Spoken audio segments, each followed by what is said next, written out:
C'est bon.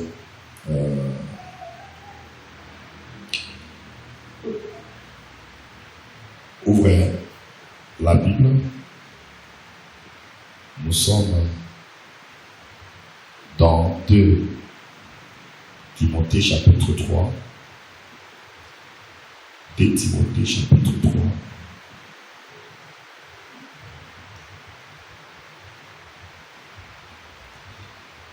De Timothée 3, verset combien? Verset 10. 2 Timothée chapitre 3, le 10e verset, nous lisons la parole de Dieu. Amen. Pour toi, Oui. tu as suivi de près mon enseignement, ma conduite, mes résolutions, ma foi, ma douceur, ma charité, ma constance, mes persécutions, mes souffrances. À quelle souffrance n'ai-je pas été exposé à Antioche, à Icône, à Lystre? Quelle persécution n'ai-je pas supportée? Et le Seigneur m'a délivré de toutes. Voilà, merci. Et le Seigneur m'a délivré de toutes. Nous avons au moins tiré 10 éléments. Lorsque vous êtes dans l'église, pour devenir dans la volonté de Dieu, pour être ce que Dieu veut que vous soyez, il faut au moins prendre cette attitude de suivre dans l'attachement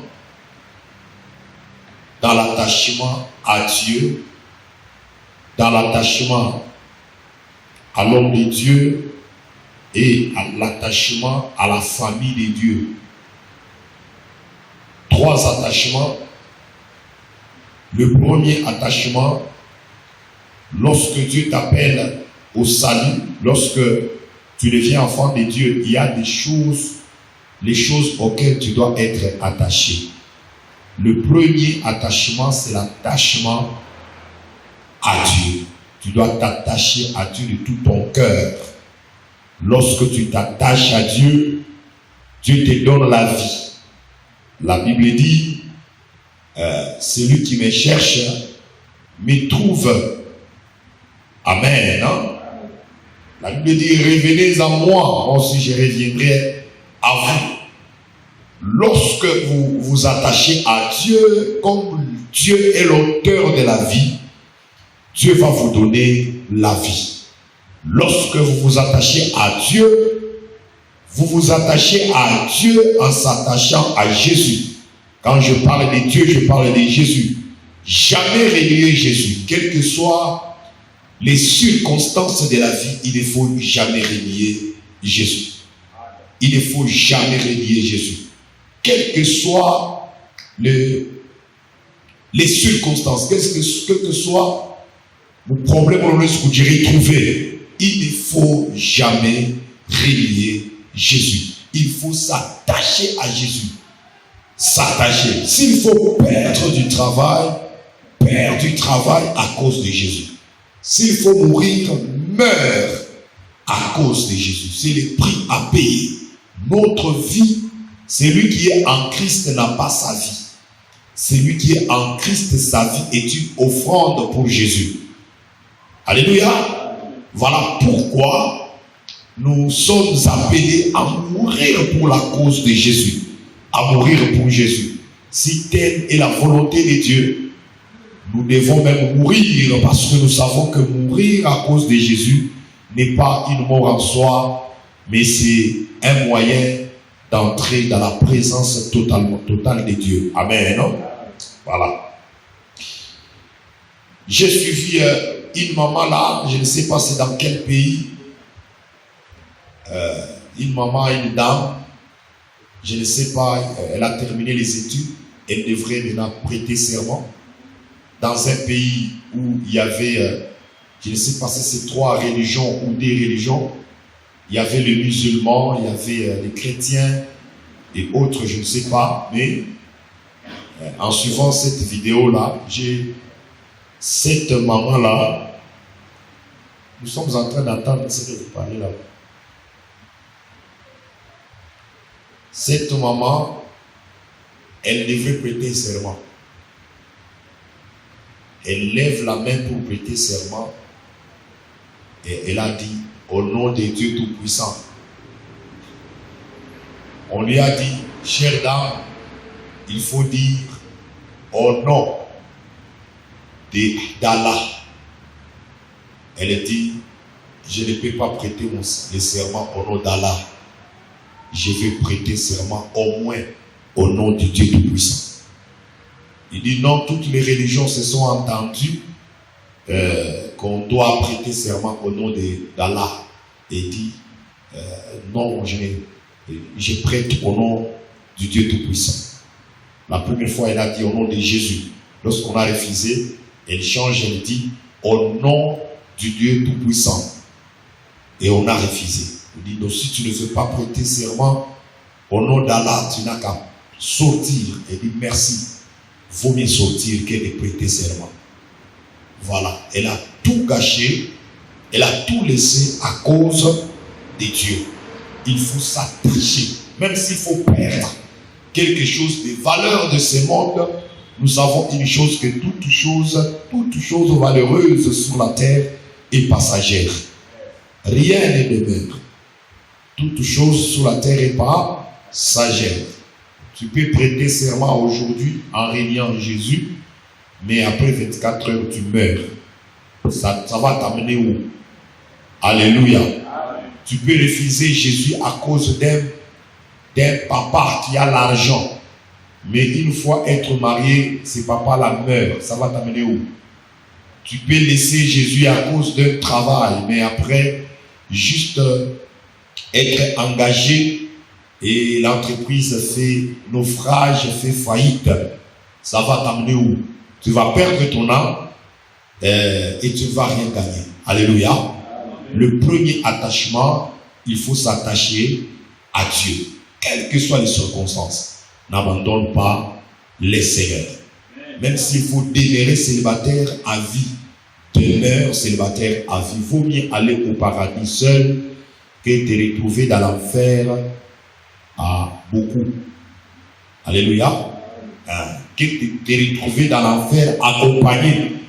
Vaut mieux entrer dans l'enfer, être au paradis seul, que dans le paradis étant accompagné. Parce que dans l'enfer, personne ne peut consoler l'autre. C'est un endroit de douleur, de grincement de dents, de pleurs.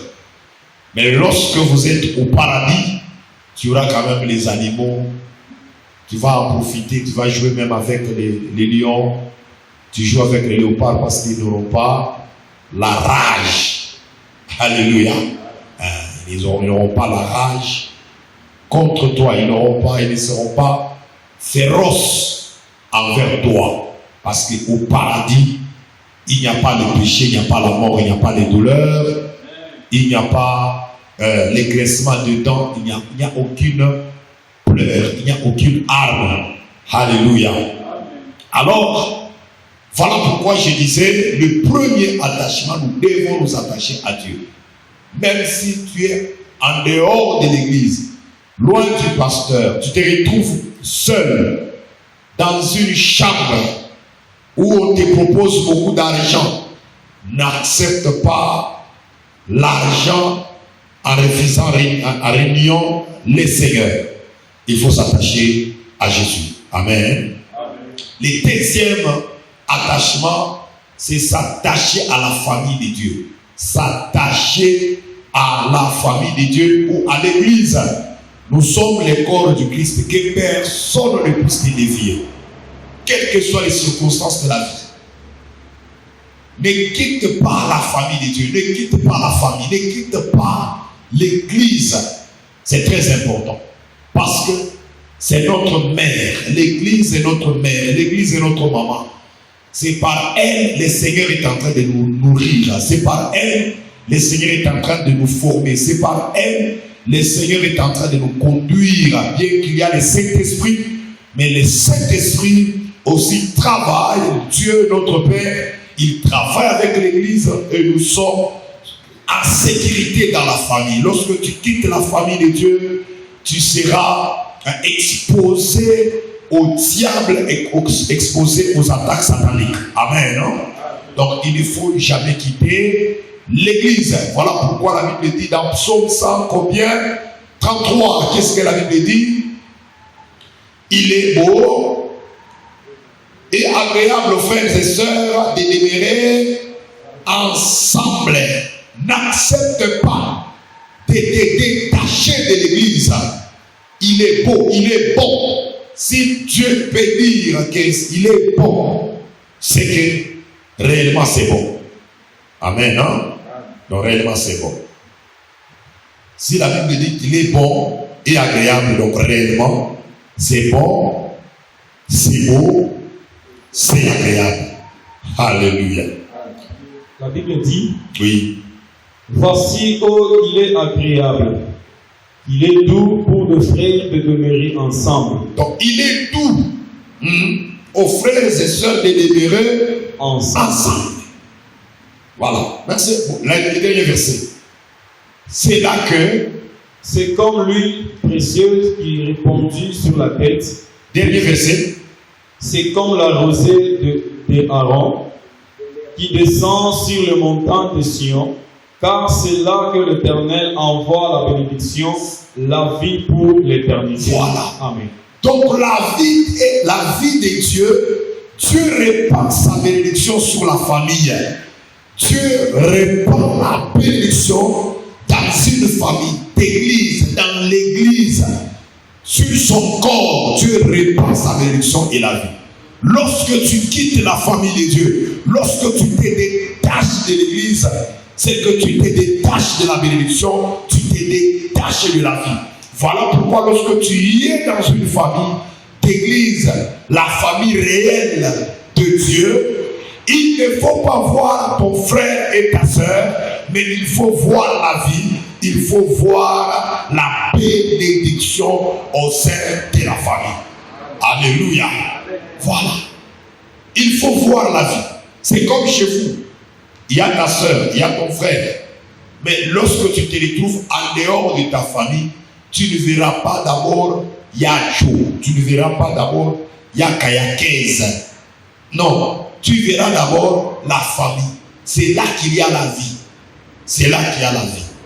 Même si je me retrouve dans une maison autrui, où je suis reçu comme mon père, comme un visiteur, même s'il y a à manger, même s'il y a à boire, mais ma famille reste ma famille. Alléluia. La famille reste la famille.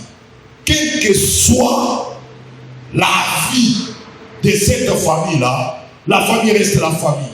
On doit rester ensemble parce que la vie est là-bas. La bénédiction est là-bas. La Bible dit il est doux et agréable. C'est que, bien aimé dans le Seigneur, Dieu répand la bénédiction sur l'église. Dieu répand la bénédiction sur l'église. Lorsque tu viens comme ça, on est en train de te parler. Le temps de la prière, nous prions ensemble et Dieu répand sa bénédiction. La bénédiction qui ne descend pas dans ta maison là. Lorsque tu viens ici, la bénédiction de Dieu descend et tu es béni à cause de ta présence dans la famille de Dieu. Voilà pourquoi il ne faut pas abandonner ton église. Et toi qui m'écoutes, change ton cœur, change ta manière de voir l'église.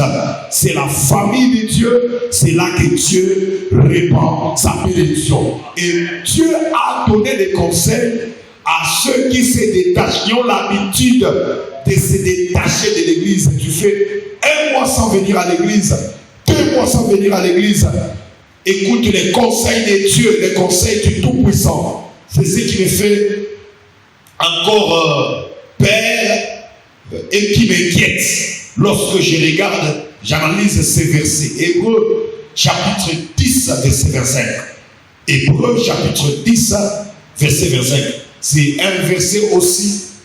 Lorsque je regarde dans la pensée de Paul, dans la pensée de celui qui a écrit, je constate que cet homme avait une pensée. Si tu ne raisonnes pas bien, si tu ne réalises pas bien, si tu ne fais pas bien une analyse sur ces versets, tu vas passer à côté. Hébreux chapitre 10, le 25e verset, la Bible dit, Oui. n'abandonnons pas notre assemblée. Il ne faut pas abandonner notre assemblée. Comme c'est la coutume de quelques-uns. C'est la coutume de quelques-uns qui se détachent de l'église.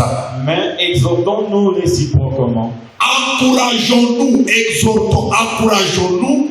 Et c'est là d'autant plus que vous voyez s'approcher le jour. Cette phrase ici parle beaucoup de choses. Puisque nous voyons s'approcher les jours. Pour dire ceci, c'est lui qui vient. Dans les jours qui s'approchent, il aura besoin des chrétiens qui sont ensemble, qui sont unis, pas des chrétiens orphelins, pas des chrétiens détachés de l'église. Non, l'église c'est le cœur. L'église c'est le cœur. L'église ce n'est pas les bâtiments. Oui, l'église c'est le cœur, mais c'est quel genre de cœur? Alléluia. L'église, c'est ton cœur, oui, c'est quel genre d'église? C'est quel genre d'église? Parce que les diables aussi a ses temples. Les diables aussi a ses temples. Les démons aussi ont leur temple. Mais l'église de Jésus, c'est que tu es un membre, tu es une brique. Tu es une pierre. À côté de l'autre, nous formons le corps de Jésus. Nous formons l'église. L'église n'est pas une seule personne. L'église, c'est l'assemblée qui font l'église. L'église, c'est l'assemblée. L'église, c'est l'assemblée. L'église, c'est toi et moi et les autres. Tous ensemble. Nous formons le corps du Christ, nous formons l'église. Alléluia. Amen. Ce n'est pas quand on frappe, tu dis ton cœur est une église. Lorsqu'on te tue en tant que si les antichrists ou bien l'antichrist te tue, est-ce qu'on va dire qu'on a tué une église là-bas? On n'a pas tué une église. Alléluia. On a tué un individu, un chrétien. On a tué un chrétien. C'est que l'église, c'est toi et moi et les autres. C'est l'assemblée. La Bible dit que puisque nous voyons les jours, donc c'est lui qui vient là, il a besoin de te voir attaché dans sa famille, attaché dans une famille où toi tu es fils, où lui il est le père. Voilà pourquoi lorsqu'il nous a appris à prier, il nous a dit ceci: voici comment vous devrez prier. Notre Père, pas mon Père, non, ne sois pas seul. Parce que si tu es seul, tu ne vas pas prier. La prière de notre Père nous dirige d'abord vers l'assemblée avant de l'appliquer, avant d'appliquer cette prière, de faire fonctionner cette prière, ou encore de prier. Cette prière-là de notre Père nous envoie d'abord dans l'assemblée. Nous envoie d'abord au milieu des frères et des sœurs avant de prier. La Bible dit: voici comment vous devrez prier. Pas tu dois prier. Non. Voici comment vous êtes nombreux. Vous êtes une assemblée. C'est ça la volonté de Dieu. Alléluia. Ne te détache pas de l'église croyant que tu es dans la volonté de Dieu. La volonté de Dieu, c'est la volonté de Dieu. La volonté de Dieu dit que nous devons être ensemble. Mais toi qui m'entends, mais tu dis non, moi je reste à la maison, l'église c'est le cœur. Dans quel verset? Où la Bible dit que l'église c'est le cœur. Alléluia. Amen. Alléluia. Amen. Voilà. La Bible dit vos corps, hein? N'est-ce pas? Vos corps est le temple du Saint-Esprit.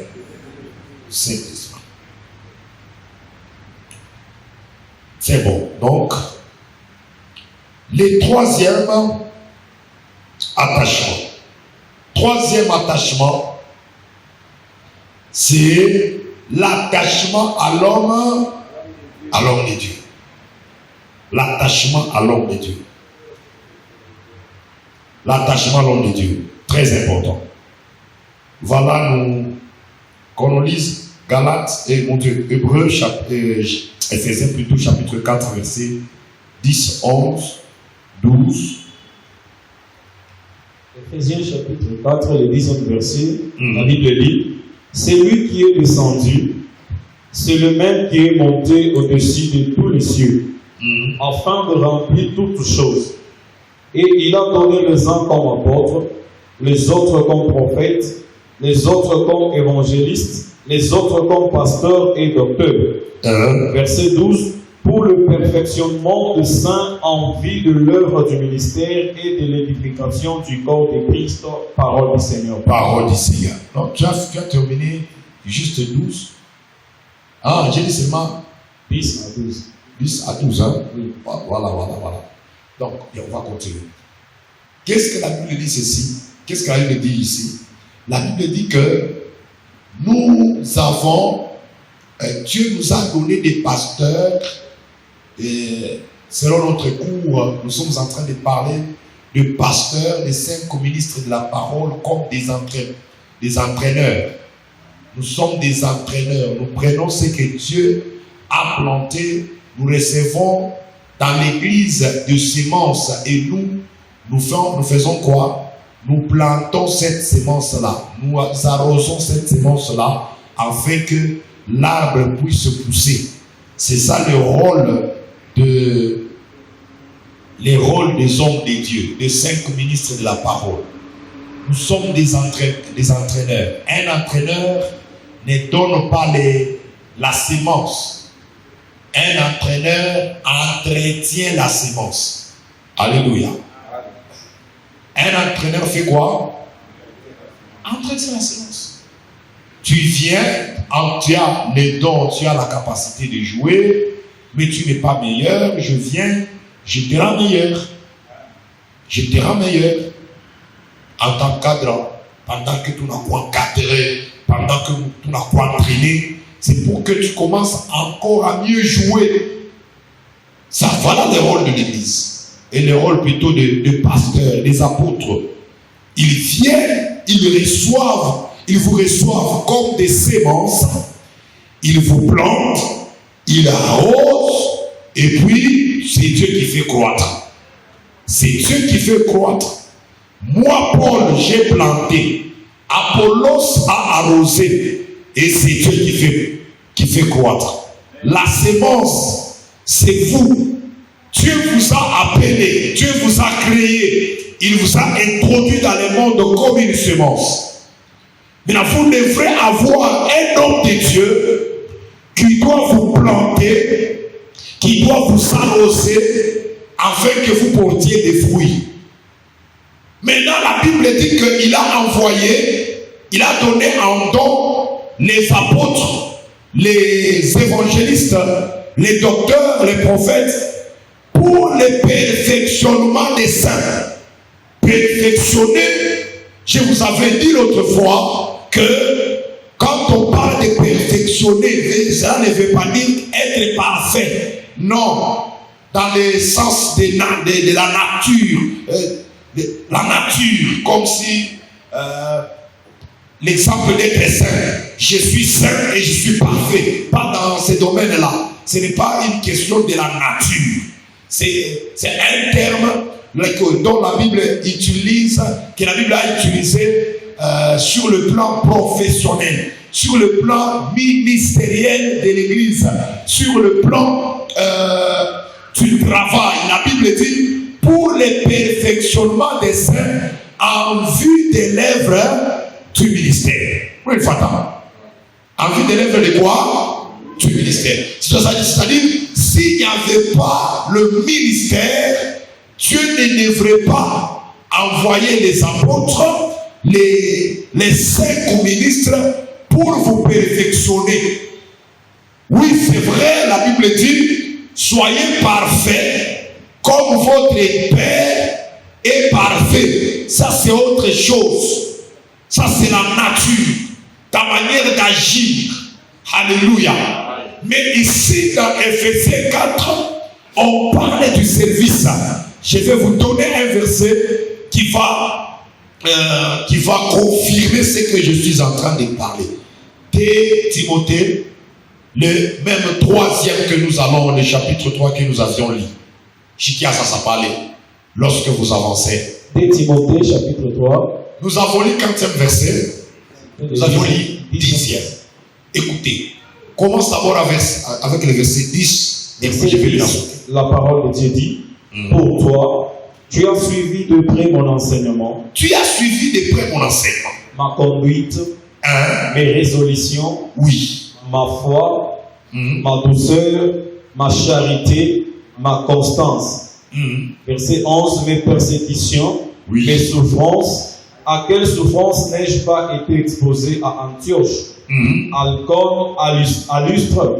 Quelle persécution n'ai-je pas supportée? Et le Seigneur m'a délivré de toutes. Ok, écoutez ici. Ici, le Seigneur est en train de nous dire, de nous parler, que toi, tu as suivi de près mon enseignement. C'est-à-dire, moi, en tant qu'apôtre, le Seigneur m'a envoyé et tu m'as suivi de près. Tu as suivi de près. Lorsque tu t'es attaché à moi, tu as suivi de près. Tu m'as suivi dans mon enseignement. Selon d'autres versions, tu m'as suivi dans mon enseignement. Après l'enseignement vient quoi?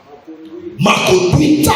Après la conduite, ma résolution. Après ma résolution, ma foi. Tu as suivi, tu m'as suivi dans ma foi. La foi. Ma douceur. Tu as suivi même ma douceur de près. Tu as suivi ma douceur. Ma charité. Ma charité, tu as suivi même mon amour, l'amour que j'ai. Tu as suivi de près mon amour. Ma constance. Ma constance, tu as suivi comment j'étais constant dans ma vie ou dans mon ministère.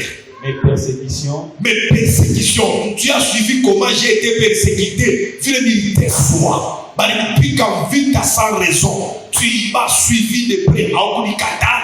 Lorsque j'ai été combattu, lorsque j'ai été abattu, bien aimé dans le Seigneur, lorsque tu t'attaches à un homme de Dieu, attends-toi qu'un jour, on va persécuter cet homme de Dieu. Et si tu n'es pas attaché, et si tu n'acceptes pas de rester attaché, bien-aimé dans le Seigneur, je te dis la vérité, tu vas manquer une bénédiction qui se déverse, qui s'obtienne par la persécution.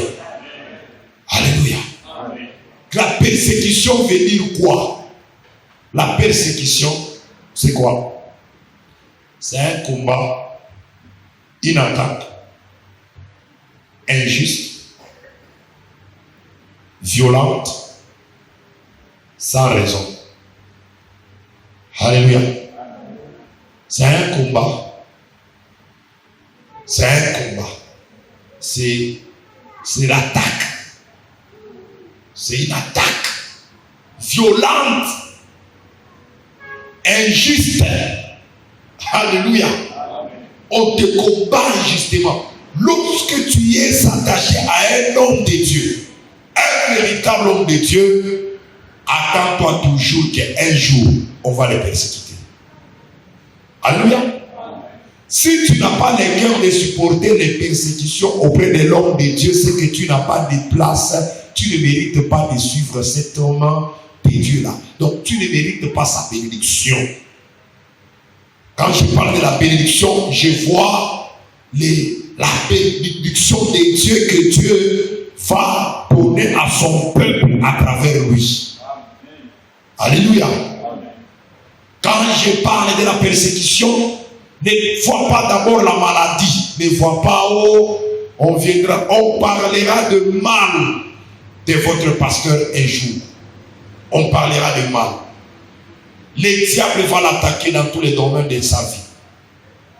Et les gens parleront en mal contre lui. Mais si tu n'as pas le cœur d'être attaché à lui, tu vas fuir. Et tu vas les regarder comme tu ne l'as jamais connu. Alléluia. C'est comme ça. C'est ça la persécution. Tu as dit, la Bible dit que tu y as suivi les preuves. Donc, Timothée a suivi de ta chaque de de son père spirituel, de l'homme de Dieu, à cause des persécutions. Non. Il a suivi de près la persécution. Bah, on persécuté. Bah, on pique en vite. Les gens parlent, on parle. L'immunologie, ça fait mal. Hein? C'est plus que même, comme on dirait, homme des yeux, Munyumba. Alléluia. Comme on dit, Munyumba. Quand on parle comme ça reste. C'est que même quand le Seigneur va témoigner, va vous démontrer que ce qu'ils ont dit là, c'est faux. Si toi tu étais parti quand le diable témoignait que cet homme de Dieu c'est un magicien, cet homme de Dieu là c'est un aventurier, cet homme de Dieu là, Satan a propagé des faux témoignages et que toi aussi tu avais cru à ça, tu es parti. Bien aimé dans le Seigneur, tu partiras avec ces faux témoignages là. Alléluia.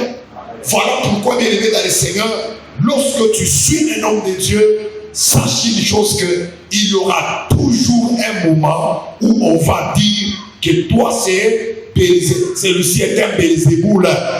Il chasse les démons par des esprits. C'est un fantôme. Amen. C'est ma bien. Maintenant, une chose. Les souffrances. En dehors, c'est les 9e maintenant. Il reste il y a 10e. Donc, en dehors de la persécution, c'est la souffrance. Paul dit, j'ai vécu dans la galère, j'ai vécu dans les manquements et j'ai vécu aussi dans l'abondance. Il y a des moments où l'homme de Dieu se retrouve malade, c'est sa souffrance. Et vous posez des questions. Lui guérit des malades, comment est-ce que lui n'est pas guéri? Il arrive des fois, il te peine, tu es peiné, tu as l'argent, tu avances dans la vie, mais tu constates que sa vie n'est pas au niveau de son onction, n'est pas au niveau de ce qu'il est en train de produire dans la vie des autres. Ça arrive. Il prie pour les uns, pour les autres, ils sont libérés. Mais Paul, lui, sur son épaule, il y a un esprit. Toi qui es en train de délivrer les autres, comment est-ce que l'esprit qui est sur toi n'est pas délivré? Comment ça? Ça arrive toujours. À la croix, quelqu'un dit, toi tu as sauvé les autres, pourquoi tu ne veux pas te sauver d'abord toi-même? Sauve-toi et puis sauve-nous. Pour dire ceci, la charité bien ordonnée commence par soi-même. Alléluia. C'est ce qu'on voulait dire à Jésus. Tu as sauvé les autres. Maintenant là tu es dans les malheurs. Commence d'abord à te sauver pour nous sauver aussi. Chaque homme de Dieu, dans l'œuvre de Dieu, il y a toujours ces moments. Les moments où les autres, par ton onction, ils avancent dans la vie. Mais lorsqu'on regarde à un moment, c'est comme si Dieu m'invite avant tout. Dieu sanduku ya mapepo, sanduku ya vita, watu wanakuwa libre, mais oui, unakuwa mfungo. Alléluia. La Bible dit que à ce moment tu as suivi des près des souffrances. Il est des souffrances qui a santé. Un homme de Dieu, j'ai vu un homme de Dieu qui a perdu, c'est un prophète qui a perdu son enfant. Toute l'église, il a katana par deux. Une partie de l'église ne vient pas d'église. Ils disent que lui c'est un prophète. Comment est-ce qu'il peut voir la mort des autres, mais la mort de sa fille, la mort de son fils, la mort de son enfant? Dieu ne lui a pas révélé. Comment ça? Non, ce n'est pas un vrai prophète. C'est un faux prophète. Et l'église n'a pas dit, tu as dit, pasteur à ma fiche. Comment est-ce qu'il peut faire, comment est-ce qu'il peut perdre l'enfant? Un homme de Dieu, un prophète. C'est comme si il y a un verset qui a déjà dit qu'un homme de Dieu ne meurt pas. Alléluia. Tout ça pourquoi? Parce que nous avons donné une mauvaise conception de la mort au sein de nos églises. Nous avons pensé, nous avons transmis une mauvaise image de la mort. La mort comme si c'est une malédiction. La mort comme si les synonymes de la malédiction, c'est les synonymes de l'échec. Alors qu'en tant que chrétien, la mort, c'est une richesse pour un chrétien. C'est ma mère, il y a bien. C'est ma mère, il y a bien. Et en Christ, nous perdons pour gagner. On ne gagne pas en gagnant, mais on perd pour gagner. Voilà pourquoi, bien aimé dans le Seigneur, seule la mort qui n'est pas dans la volonté de Dieu, seule la mort qui n'est pas dans la volonté de Dieu. Oh, baloge wana changana, wana kupika vita, wana moua tu kukuli. Non, ça ce n'est pas acceptable. Mais la mort en soi, selon Dieu, la mort est une richesse pour un enfant de Dieu. Que Dieu nous bénisse abondamment. Que Dieu nous bénisse abondamment. Parce que je ne sais pas quel bonheur que nous retrouvons en étant dans ces corps ici. Je ne sais pas quel bonheur. Il est tout la patate. Tu cours au Kijibe, tu cours à la Jiba. Voilà, c'est bien. 2 jours après. Elle attend 2 jours. 8 heures du temps après. 4 heures du temps après, on se chante dans le diable. Alléluia. On a bien le plan Karim. N'a qu'à parfum.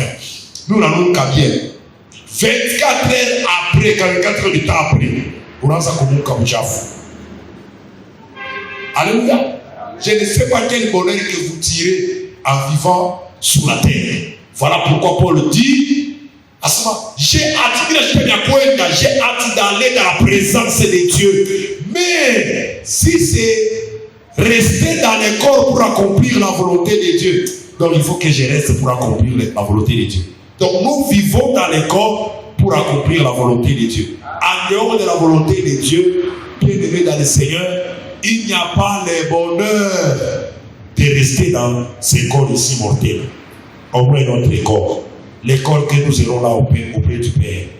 Les corps qui brillent comme le soleil. Où nous avons vu comme un ngala sayua. Nous avons comme on a vu la nguo. On a vu la yakwangala. Hein, maman? Tu vois la yakwangala. Dieu a dit. Tu vois, c'est quoi tirer go. Hein? Après, quand même attirante. Quand elle passe comme ça, les gens voient que les gens puissent tirer, fixer le regard sur elle, sur son habit. Mais le corps que nous aurons auprès du Seigneur, c'est un corps qui va commencer à briller. C'est ma manière bien. Voilà pourquoi, bien aimé dans le Seigneur, seule la mort qui n'est pas dans la volonté de Dieu qu'il faut chasser, qu'il faut détruire. Et cet homme de Dieu, il a perdu les âmes dans l'église, les fidèles dans l'église, parce qu'il a perdu son fils. Et la Bible dit que Timothée a suivi de près la souffrance de Paul. Lorsque vous vous attachez à l'homme de Dieu, j'ai parlé de 3 attachements. Le premier attachement, attachez-vous à Dieu, quelles que soient les circonstances. Ne renie pas Jésus. Regarde le nom de Dieu. Faut mieux perdre l'argent, perdre le mariage, perdre le travail à cause de Dieu, qui gagne le travail et aller en enfer. Le deuxième attachement, soyez attachés à l'église, soyez attachés à la famille de Dieu, parce que dans la famille de Dieu, bien aimé dans le Seigneur, c'est là que Dieu envoie la vie, envoie sa bénédiction. Et la Bible nous a demandé, nous avions lu, la Bible dit ceci, que nous devons nous attacher dans l'assemblée, à l'assemblée, puisque nous voyons venir les jours. Donc Jésus qui vient, il va prendre, il vient voir, il vient trouver les personnes qui sont attachées, les personnes qui sont ensemble, les enfants de Dieu qui sont ensemble, pas les enfants de Dieu qui sont éparpillés, détachés, chacun pour soi, le Saint-Esprit pour tous. Non. Alléluia.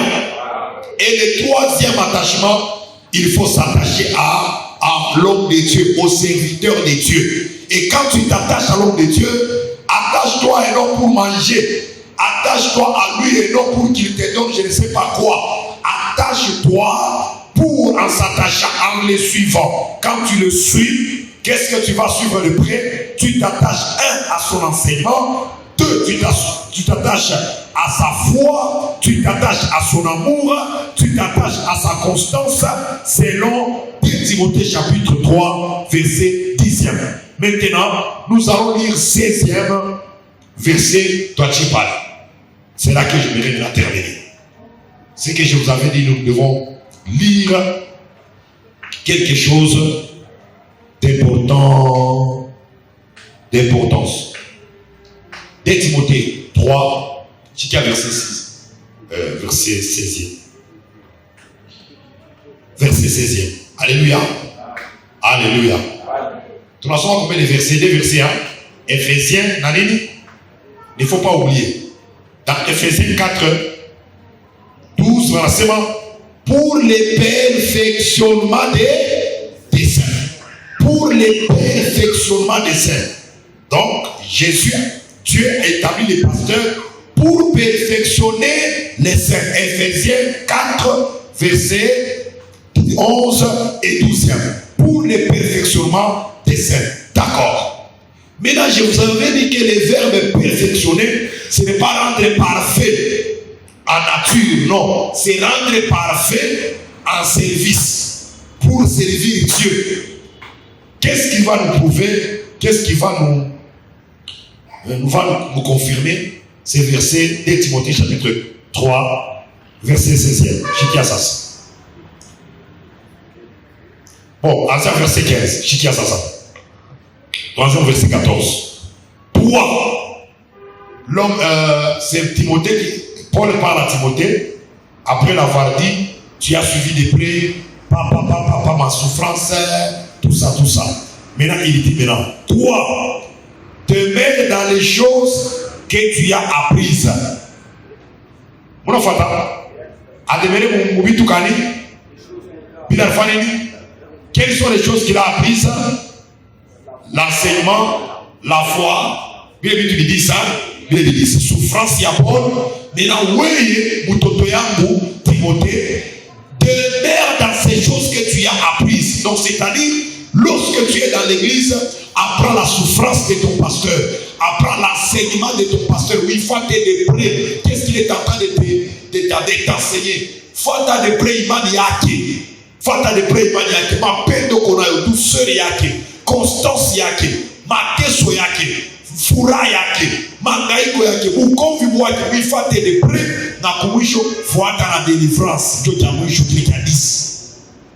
Tu as suivi de près ma délivrance.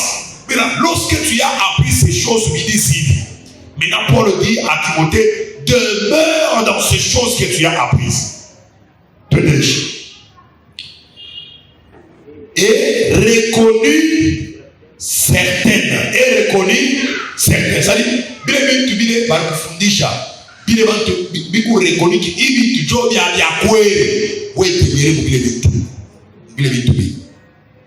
alléluia.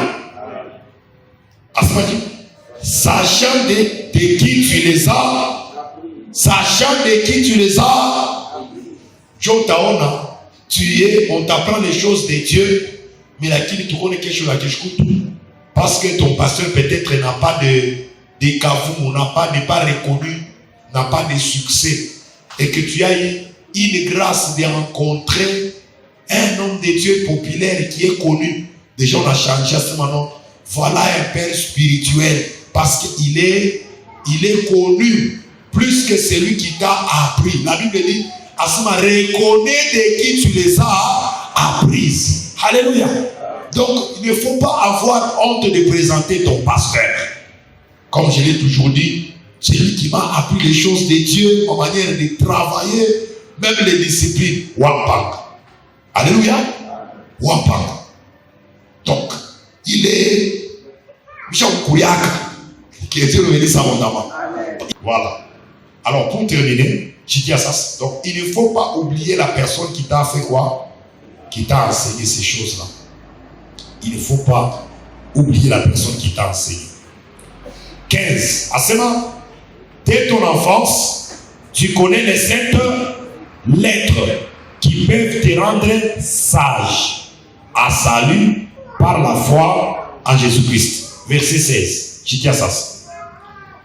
Toute écriture est inspirée de Dieu et utile pour enseigner, pour convaincre, pour corriger, pour instruire dans la justice, afin que l'homme de Dieu soit accompli.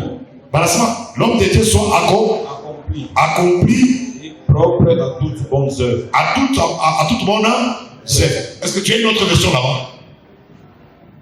Si tu as une version écrite. Accompli.